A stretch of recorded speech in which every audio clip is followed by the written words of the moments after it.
Hi there, I'm Brenda Powell, trainer at Zenergy, and today we're going to do 10-minute tubing. So I'm working with a Spry tubing, SPRI. This is one of the best pieces of home equipment you can get. You can do almost anything with this. So we're going to do just a 10-minute workout today. We'll do another one tomorrow.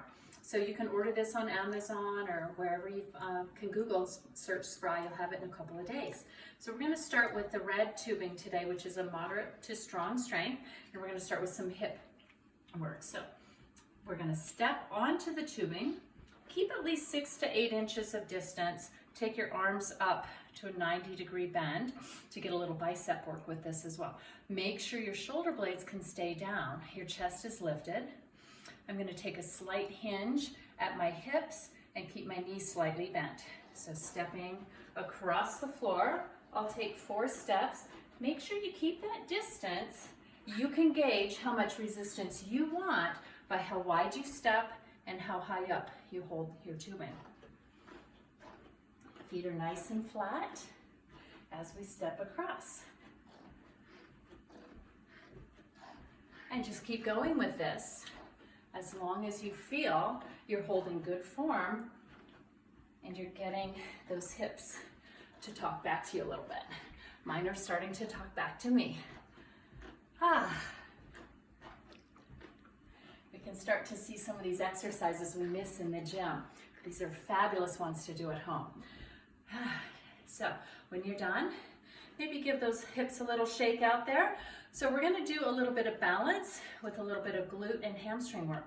Keeping your feet separated, cross the tubing. Make sure your tubing is, the best place to have it is at the arch of your foot where it won't slide out. I like to cross mine here for this one.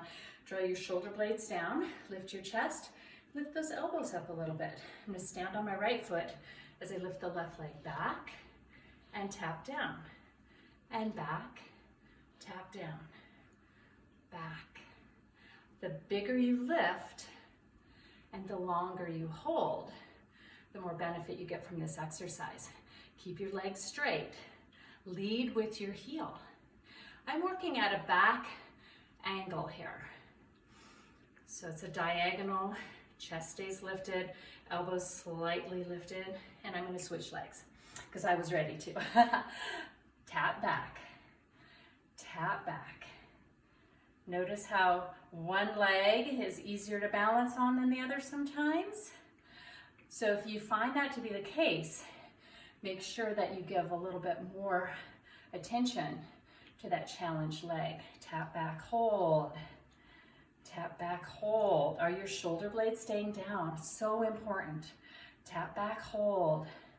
One more time. Beautiful. Good. Shake that out a little bit. So we're going to do lawnmowers next.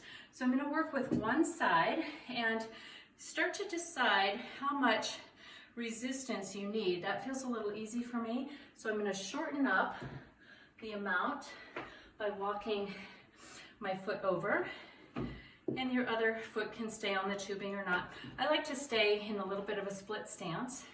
I'm going to turn so that you can see the back angle here. So you can take your opposite hand on the knee, get into a nice lunge position. Elbow is wide with your palm facing behind you. Pull up and down. Up and squeeze, hold, and down.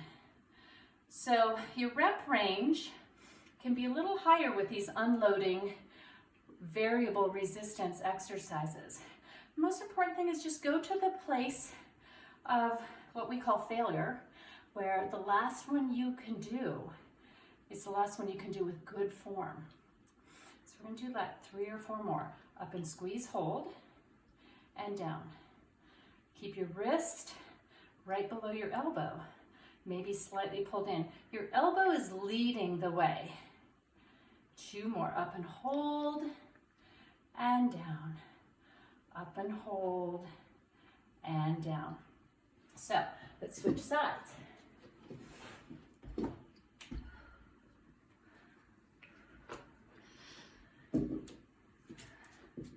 Get into a nice lunge position, split stance. Opposite hand can be on your knee. Palm faces back behind you. Lift and lower. So notice what's going on with your shoulder. My left shoulder is a little tricky, so I have to just slow things down and pay attention, or I'm gonna pull my shoulder up into my ear. So I wanna make sure that shoulder's pulled down, elbow stays wide, my core is engaged. Exhale as you're pulling, squeeze, pull, slowly down.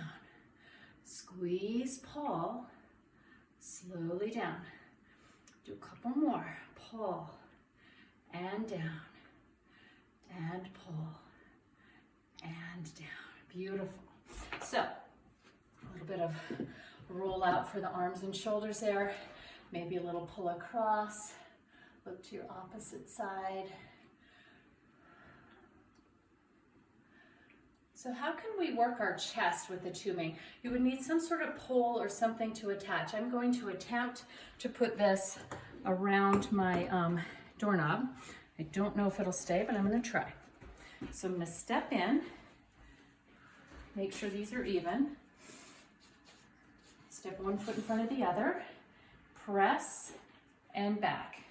If you have a pole or a banister, that works really well. Keep your elbows up. Push as though you're pushing something heavy away from you. If you want to make it a little harder, step out a little bit more. Full extension, push, bring your elbows back. Now I'm going to switch lead legs, go again.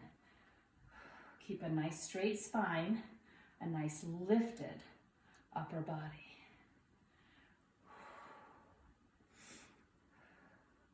Exhale, push. And let's do one more, and press and back. Be real careful with those. Make sure it's fixed into something that won't slip away from you. Good. So a little deltoid work. So we did the lawnmower, which was for the back. We're working now in that shoulder area that's a little weaker. So we want to have a little bit more lead with the tubing. So you decide again, how high up can you pull without getting up into the shoulder? Lateral raise, breathe, lift, and down, and lift. We don't need to do too many before we start to feel these. You can also do it to the front. Draw your shoulder blades back, keep your wrists nice and straight, and lift, and lower, lift, and lower. A couple more times, lift and lower. Beautiful work. Good. So let's take it to the other side. Give yourself plenty of grace with this. So you want to start where there's already some resistance. So when you bring it down, don't bring it so low that there's all this play in the tubing. Nice split stance position. Gives you a little bit of balance as well. So I like this position a lot for these lateral moves. If you're raising the shoulder up, you've got to let loose on, give yourself a little bit more play. Only come up as high as you can. A little pause on top really helps to get more benefit into that exercise. A couple more times, lift. And then let's take it to the front. Same thing, raise it up. Aim your knuckles straight out in front of you, so we're not cocking those wrists. Lift and lower, lift and lower. Breathe it up. My arms are starting to talk to me a little bit. Good, so as you let that go, give those arms a little shake, get some blood flow in, and again, a little deltoid stretch, pulling it across, look over your shoulder. Open your arms up, look over your shoulder. And that's what we're going to do today. Tune in tomorrow, we're going to do body weight exercises as well. Thank you.